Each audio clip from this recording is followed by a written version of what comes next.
అనుభవజ్ఞులైనటువంటి చంద్రబాబు గారిని యాక్సెప్ట్ చేసినటువంటి కూటమిలో జనసేన సైన్యం కానీ, బీజేపీ కానీ చంద్రబాబు గారిని తప్ప లోకేష్ గారిని ముఖ్యమంత్రిగా ఊహించుకోలేదు. సరే చంద్రబాబు గారు 15 ఏళ్ళు ఆయనే ముఖ్యమంత్రిగా ఉండాలి. ఆయన కనుసన్నల్లో నేను పని చేయాలనుకుని పవన్ కళ్యాణ్ గారు ఎన్ని డైలాగులు కొట్టినా సరే మళ్ళీ అయితే సీఎం అవ్వాల్సిందే. లేకపోతే అవతల వాడిని సీఎం చేయడానికి మేము పని చెయ్యం అనే పరిస్థితిలో అయితే కాపు సామాజిక వర్గం ప్రముఖంగా కాపు సామాజిక వర్గం నిర్ణయించుకున్నది. ఎందుకంటే అప్పటి రంగా గారి చావుని అట్లాగే అట్టి పెట్టి గుర్తుగా ఉంది సార్. అంటే కమ్మలకి కాపులకి గొడవలు లేవు సార్. కానీ టీడీపీకి జనసేనకి, టీడీపీకి ప్రజారాజ్యంకి, టీడీపీకి కొంత వర్గమైనటువంటి కాంగ్రెస్ లో ఉన్నటువంటి కాపులు, కాంగ్రెస్ లో ఉన్నటువంటి కొంతమంది అభిమానులకి ఈ రోజుకి కూడా శత్రుత్వం శత్రుత్వం ఎప్పుడు టీడీపీ సార్. బట్ కులం కాదు. ఐఎమ్ ఓపెన్లీ సెయింగ్ కులం కాదు. ఎందుకంటే కులం ఎందుకు కాదంటున్నానంటే ఆ కులం ఆడబిడ్డల్ని మనం పెళ్లిళ్ళు చేసుకున్నాం, ఆ కులం మగబిడ్డల్ని మన ఇంటికి తెచ్చుకుంటున్నాం, ఆ కులంకి మనకి శత్రుత్వం లేదు. కానీ కొంత వర్గం ఆర్థికంగా నిలబడి రాష్ట్రాన్ని ఇట్లా తన కబంధ హస్తాలతో బంధిస్తున్నటువంటి ఆ కులంలో కొంత వర్గం ఈ రోజుకి కూడా తెలంగాణని అట్టే కంట్రోల్లో చేస్తుందంటూ ఓపెన్ గా జీవన్ రెడ్డి గారు చెప్పారు. కాంగ్రెస్ ని ఏదైతే జగన్ గారిని కోల్పోయినటువంటి కాంగ్రెస్ ఈ రోజు కూడా రాష్ట్రంలో ఒక్క సీట్ అంటే ఒక్క సీటు కాదు కదా, కాలు అడుగు కూడా పెట్టలేని పరిస్థితి. అంటే కాంగ్రెస్ కి వద్దనుకున్నాక గెలిచింది 2-3 రాష్ట్రాలే కదా సార్. మహారాష్ట్ర శరద్ పవార్ గారు, Yes. తర్వాత వెస్ట్ బెంగాల్ మమతా బెనర్జీ గారు, తర్వాత తనని తాను అతి చిన్న వయసులో ఇండిపెండెంట్ గా ప్రూవ్ చేసుకున్నటువంటి జగన్ రెడ్డి గారు. అంటే అంత పెద్ద కాంగ్రెస్ ని దాటి ఎన్నో చిన్న చిన్న కాంగ్రెస్లు పుట్టినాయి సార్ ప్రతి రాష్ట్రంలో పుట్టినాయి. కానీ ఎవ్వరు కూడా తనని తాను నిరూపించుకోలేని పరిస్థితి.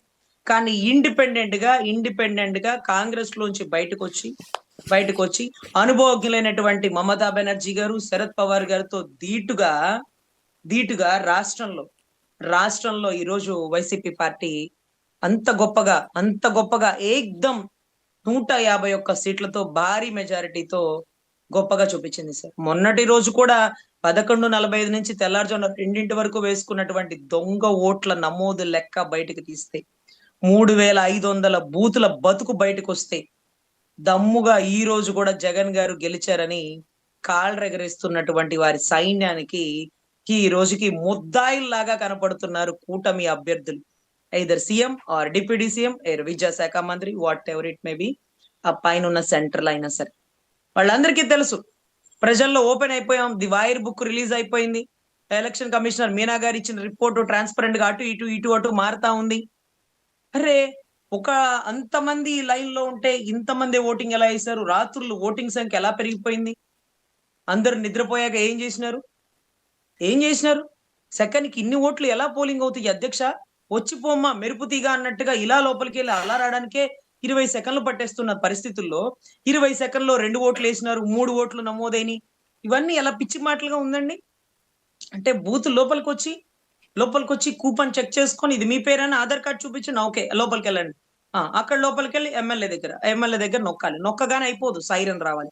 సైరన్ అయిపోగానే మళ్ళీ ఎంపీ అభ్యర్థి నొక్కాలి. అక్కడి నుంచి బయటకు వచ్చాక మళ్ళీ ఇంకు చుక్క. ఇవన్నీ కూడా బయటకు వచ్చేటప్పటికి ఎంత టైం పడుతుంది?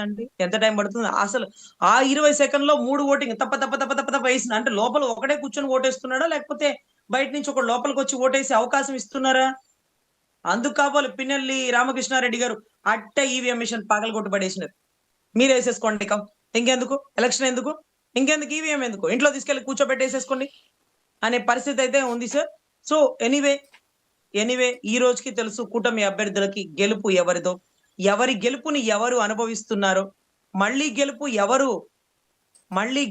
ఎవరిదో అన్ని వారికి తెలుసు. కాబట్టి దయచేసి బాలయ్య బాబు భారీ డైలాగులతో లేకపోతే లోకేష్ బాబు గారికి జాకీలేసి లేపుతున్నటువంటి వాళ్ళ పార్టీ సభ్యులు ఎవరైతే ఉన్నారో వీళ్ళందరూ కూడా చాలా జాగ్రత్తగా ఒళ్ళు దగ్గర పెట్టుకుని 3 ఏళ్లు రాజకీయం చేయాలని కోరుకున్నాం. ఎందుకంటే గొడవల్ని రెచ్చగొట్టొద్దు, ఒకరికొకళ్ళు కొట్టుకోవద్దు, లా అండ్ ఆర్డర్ ని పరిరక్షించుకుందాం.